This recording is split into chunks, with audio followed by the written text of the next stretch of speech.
আমরা যখন নবী সাল্লাল্লাহু আলাইহি ইসলামকে সালাম দেই, দুরূদ পাঠ করি, বিষ্ণু সাল্লাল্লাহু আলাইহি ইসলাম কবর থেকে ওই সালামের উত্তর দেন। আল্লাহ তাআলা ওনার রূহটাকে ফিরিয়ে দেন, উত্তর দেন। সাহাবারা বললেন, ইয়া রাসূলুল্লাহ, কিভাবে আপনি উত্তর দেন? আপনার দেহ মাটি খেয়ে ফেলবে না? রাসূল সাল্লাল্লাহু আলাইহি ওয়াসাল্লাম বললেন, ইন্নাল্লাহ তাবারাকা ওয়া তাআলা হাররামা আলাল আরদি আজসাদাল আম্বিয়া।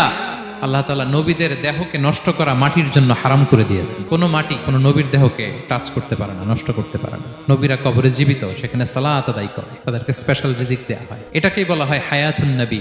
তিনি বারজাকি জগতে জীবিত, উনি উনার কবরে এখনো জীবিত অবস্থায় আছেন, হায়াতুন নবী। তবে আমরা এখন যেরকম জীবিত এরকম নয়, বারজাকি জগতের জীবিত। তিনি ইন্তেকাল করেছেন, মৃত্যুবরণ করেছেন, নিঃসন্দেহে তিনি বারজাকি জগতে চলে গিয়েছেন, কিন্তু সেই জগতে তিনি জীবিত। এবং বিষ্ণু সাল্লাল্লাহু আলাইহি ওয়াসাল্লাম বলেন, আজান শোনার পরে কেউ যদি এই দোয়াটা পড়ে, আল্লাহুম্মা রাব্বা হাযিহি দাওয়াতিত তাম্মা ওয়াস সালাতিল কাইমা আতি মুহাম্মাদানিল ওয়াসিলাতা ওয়াল ফাদিলা ওয়া বা'আথহু মাকামান মাহমুদা আল্লাযী ওয়া'আদতা।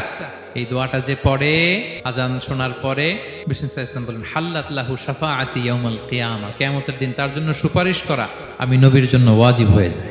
যারা পড়েন না পড়বেন। এবার কিয়ামতে বিষ্ণু সাল্লাল্লাহু আলাইহি ওয়াসাল্লামের কি ফিচার থাকবে একটু কিয়ামতেরটা শুনে শেষ করি। বিষ্ণু সাল্লাল্লাহু আলাইহি ওয়াসাল্লাম বলেন, আনা আউয়ালু মান ইয়ানশাক্কু আনহুল কবরু।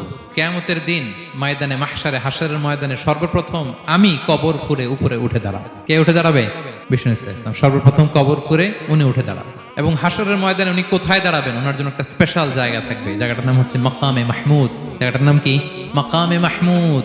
ওইখানে বিষ্ণু সাল্লাল্লাহু আলাইহি ওয়াসাল্লাম মাকামে মাহমুদে দাঁড়াবেন। আল্লাহ তাআলা বলেন, ওয়া মিনাল লাইলি ফাতাহাজ্জাদ বিহি নাফিলাতাল লাক আসা আইয়াবআসাকা রাব্বুকা মাকামান মাহমুদা।